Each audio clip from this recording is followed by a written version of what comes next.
Alhamdulillahilladzi khalaqal insana wa 'allamahu al-bayan wa jammalahu bil 'aqli wa sarrafahu bil iman wa faddalahu bil 'ilmi 'ala sa'iril hayawan. Asyhadu an la ilaha illallah al-malikul dayan wa asyhadu anna Muhammadan abduhu wa rasuluhu al-mab'uts ila al-insi wal jan. Allahumma shalli wa sallim ala sayyidina Muhammad wa ala alihi wa ashabihi tabi'in min ihsan. Amma ba'du ya ibadallah, ittaqullah. Usikum wa iyaya bi taqwallahi faqad fazal muttaqun.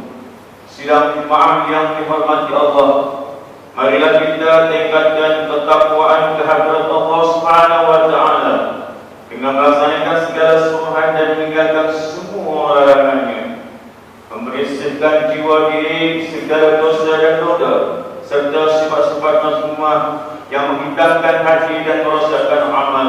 Mudah-mudahan kita dihimpunkan di hadapan Allah Subhanahu wa taala dengan membawa qalbun salim, hati yang sejahtera dan bekalan amal yang diterima. Mimbar akan memperkenalkan khutbah bertajuk bahaya fitnah.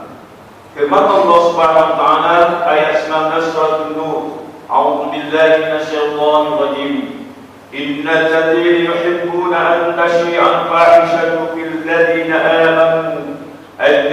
amanu lahum 'adzabun 'alim fid dunya wal akhirah wallahu ya'lamu wa antum la ta'lamun. Maksudnya, sesungguhnya orang yang suka mengimpahkan tuduhan-tuduhan yang buruk dalam kalangan orang yang beriman, mereka akan beroleh azab yang amat pedih di dunia dan di akhirat, dan Allah mengetahui segala perkara sedangkan kamu tidak mengetahui. Perkataan fitnah berasal daripada perkataan bahasa Arab yang mengandungi beberapa makna, antaranya ibtila atau ujian. Kemudian penggunaannya juga menunjukkan makna kufur, pembunuhan serta kebakaran. Oleh itu perkataan fitnah mempunyai berbagai maksud sesuai dengan keadaan perkataan tersebut digunakan. Imam Nawawi menguraikan fitnah sebagai perbuatan pemindahan maklumat daripada percakapan manusia kepada seseorang yang lain atau orang ramai dengan tujuan untuk merosakkan hubungan antara mereka.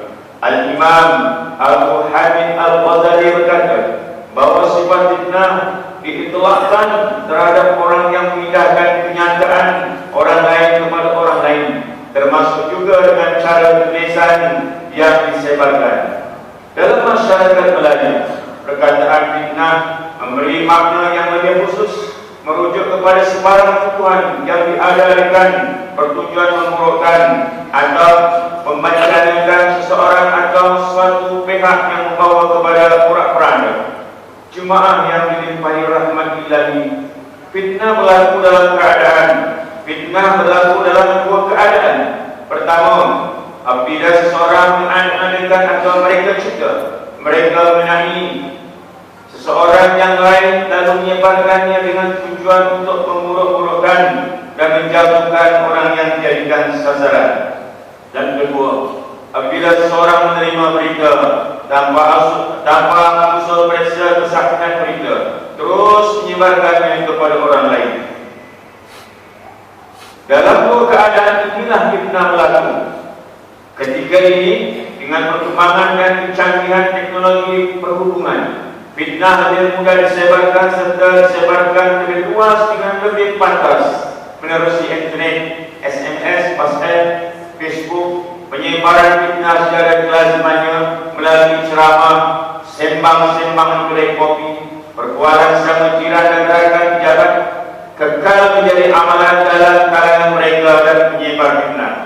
Terdapat beberapa sebab yang mendorongkan fitnah, antaranya didorong sifat dengki, persaingan mendapatkan jawatan atau pangkat, persaingan mendapatkan pasangan hidup, persaingan perniagaan dan persaingan politik. Hakikatnya fitnah terbit daripada seorang yang hati kotor dan berniat jahat. Sesungguhnya syaitan sememangnya tidak pernah berdiam diri melakukan rosak manusia sentiasa berbelah dan bersengketa antara satu sama lain. Fitnah ialah perbuatan yang amat disukai oleh syaitan kerana boleh memecah belahkan umat sehingga tiada lagi kesatuan dalam kalangan mereka. Syekh Al-Azhar Dr. Syekh Ahmad Tayyib Hafizullah berkata, fitnah yang berlaku dalam kalangan umat Islam telah melahirkan gulungan yang dipahamkan keras dan melahirkan gejala keganasan dan kafir-kafir antara umat Islam. Syekh Dr. Yusuf Al-Qaradawi rahimahullah berkata, para sahabat akan melarikan diri jika terzahirnya fitnah pada suatu tempat seperti yang dilakukan oleh Abu Darda. Para penyebar fitnah pula bersifat alfa dan cuai ketika menyebarkan cerita yang didengar tanpa meliti kesahihannya terlebih dahulu melalui hadis yang diriwayatkan oleh Abu Hurairah. Rasulullah SAW menyifatkan penyebaran fitnah sebagai pembohong. Sabda baginda, kafa bil mar'i kadiban an tuhidsa bi kulli ma sami'a. Maksudnya, cukuplah seorang dikatakan berdosa apabila dia menyampaikan apa sahaja yang didengarnya. Islam larang keras umatnya dari berbuat fitnah kerana perbuatan tersebut mengundang berbagai keburukan. Fitnah boleh mengakibatkan perselisihan dalam kalangan ahli keluarga, suami isteri, jiran tetangga dan rakan sekerja. Fitnah boleh menyebabkan umat bertelaga, berpecah belah dan menjejaskan kehormatan masyarakat. Fitnah boleh mencemar maruah pihak yang difitnah, menambah kekeliruan, mengundang dosa, mengundang kemurkaan ilahi. Perbuatan fitnah menyebarkan dan mempercayai fitnah tanpa meriksa kesayangannya terlebih dahulu bakal menjerumus pelakuannya ke dalam neraka Allah SWT. Rasulullah SAW bersabda, la yadkhulul jannata namam, bermaksud tidak masuk surga orang yang menyebarkan fitnah mengadu domba. Hadis riwayat Muslim. Sabda baginda juga, wa amma rajulul ladzi ataita alaihi yasur sirruhu ila fawwahu wa nantahiruhu ila fawwahu wa ainuhu ila fawwahu fa innahu rajul yawdu min baitihi fayaksibul kazaba tablugul afaqa. Maksudnya, berkata malaikat yang mengiringi Rasulullah SAW, adapun orang yang diseksa dengan penyangkut besi yang menembusi pipi sehingga ke belakang lehernya dan disangkut lubang hidung sehingga menembusi belakang lehernya dan disangkut mata sehingga menembusi belakang lehernya, ialah kerana kerjanya sejak pagi menyebarkan pembohongan sehingga ke ufuk penjuru dunia. Riwayat Ibnu Hibban 655. Sidang Jumaat rahimahullah, ketika ini fitnah amat berleluasa. Pepatah Melayu berperibahasa, bau busuk tidak terbangkai, mengibaratkan kesan fitnah yang dilemparkan kepada seseorang lazimnya sukar dibelum, sukar dijernihkan. Umat wajib menjauhi diri daripada terpalit dengan dosa melakukan fitnah, baik secara langsung ataupun secara tidak langsung. Apabila terpalit dan turut bersumpah menyebarkan fitnah, perbuatan fitnah akan menjejaskan berbagai kesan buruk dan membawa kerosakan.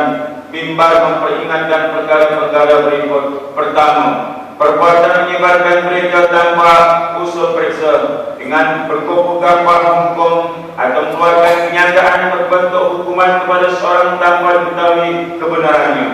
Ditempelah oleh Allah SWT perbankan kisah fitnah darah Sayyidatina Aisyah. Firman Allah SWT dalam ayat 11 surah An-Nur yang bermaksud, sesungguhnya orang yang membawa berita dosa itu adalah dalam kalangan kamu juga. Janganlah kamu mengira berita berdosa itu buruk bagi kamu, bahkan itu baik bagi kamu. Setiap orang daripada mereka akan mendapat balasan daripada dosa yang dilakukannya, dan siapa antara mereka yang mengambil sebagian besar menyebarkannya antara mereka, dia mendapat azab yang besar. Yang kedua, umat perlu memastikan kesahihan maklumat terhadap apa jua maklumat atau berita yang diterima. daripada sumber mana dan siapakah penyampainya. Berpanutan peringatan Allah yang terkandung dalam ayat 6 surah Al-Hujurat yang bermaksud, wahai orang yang beriman, jika seseorang yang fasik datang kepadamu membawa suatu berita, maka sebidiklah untuk menentukannya kebenarannya, agar kamu tidak mendatangkan musibah kepada suatu kaum dengan perkara yang tidak diingini disebabkan kejahilan kamu mengenainya, sehingga akhirnya kamu menyesal perbuatanmu. Ketiga, perbuatan fitnah akan menjadikan seorang itu buta daripada kebenaran dalam menilai kebenaran yang hakiki mengenai suatu perkara. Dan keempat, fitnah akan menyebabkan umat Islam boleh tenggelam dalam rancangan pihak musuh yang merancang untuk memecah belahkan umat Islam. Dan yang kelima, orang yang mencipta fitnah, menyebar fitnah dan mempercayai fitnah, atau orang yang bersedia bersepakat mengambil upah mencipta dan menyebar fitnah, sesungguhnya telah menjadikan syaitan sebagai sahabat mereka. Barakallahu li wa lakum bil Qur'anil azim wa nafa'ani wa iyyakum bima fihi min al-ayati wa dzikril hakim wa taqabbala minni wa minkum tilawatahu innahu huwas samiul alim. أقول قولي هذا وأستغفر الله العظيم لي ولكم ولسائر المسلمين والمسلمات والمؤمنين والمؤمنات الأحياء منهم والأموات فاستغفروه إنه هو الغفور الرحيم.